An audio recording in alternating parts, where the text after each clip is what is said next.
How is it going this week, you guys? Taylorjsadusky here with all things Buffs. Getting into this week's matchup, let's talk about it. Going on the road, Buffs are headed out to Lubbock, Texas, taking on the Texas Tech Red Raiders. With that said, tortillas to be dodged, family ties to be seen, and then big noon kickoff. Also out there, again, seeing the Buffs back in action on the road as they did before, out there in UCF. 10 a.m. Mountain Time kickoff, and that is 12 p.m. noon Eastern Time kickoff, big noon kickoff, da-da-da-da. Back-to-back weeks, shutting down the pass game, locking up T-Mac with Arizona, and then in Cincinnati, shutting down Xavier Henderson. We lead into Texas Tech taking on Caleb Douglas, who is the elite wide receiver for Texas Tech. Will they be able to do it for the third time in a row?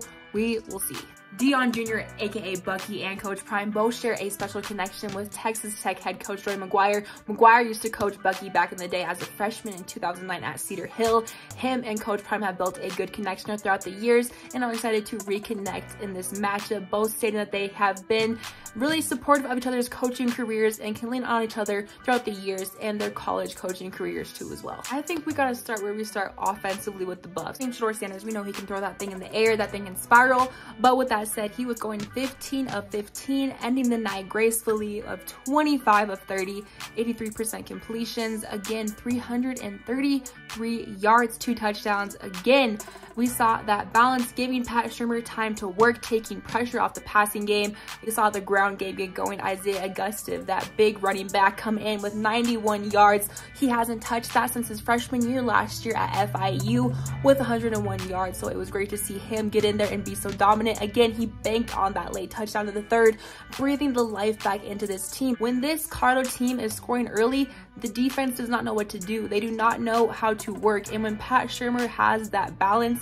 to be able to get creative and to make these movements, and we know Texas Tech does not have the most dominant defense. They rank pretty low in Big 12 when it comes to defense. But when the Buffs start scoring early, this is when it is scary for defenses because they do not know how to act. It's when the Buffs get hot early. Robert Livingston and what he has working in the works coming in against this team, that it's going to be a little bit dangerous for Texas Tech to figure that out, because when the Buffs offense starts running it up on the scoreboard, you know that their defense will not allow you to do that on your end of the ball. When you get downfield and you see Levante Bentley or Nikhil Green coming at you, they need to be the ones to make you scared to run towards their direction. In my opinion, Texas Tech looks a little bit better at defending the run than the pass game, and I think that means that Shedeur Sanders is in for a big numbered yardage game.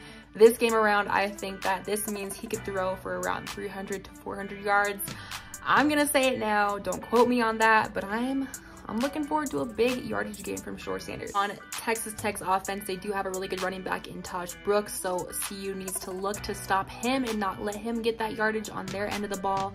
They do come off of that great win against Iowa State. Don't get me wrong, Texas Tech is known to run up the scoreboard a little bit too as well. Taj Brooks has definitely been a dominant running back. Just get the defense on their throat. Keep it short and sweet. I think this game is very winnable for the Buffs. I know that they can run up the score. Their defense is very powerful in terms to Texas Tech.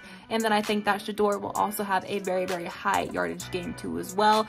I think in terms of wide receivers, we're going to see a big game from LeJontay Wester, flexing that new number that he was awarded to after that Cincinnati win. And I see Jimmy Horn Jr. also getting in there.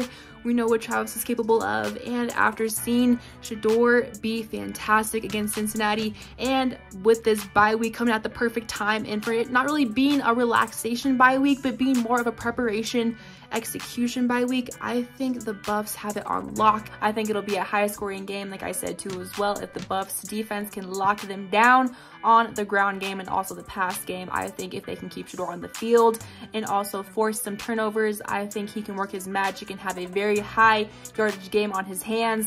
I predict him to be in around the 300s to 400s. Like I said, I'm just predicting this. This will be the game that gets them to where they need to be in this conference. I think we're going to see a loss from Iowa State. I think this will align them to the Big 12 championship game. I'm Taylorjsadusky. Let me know how you feel down in the comments, and we will check back in next week.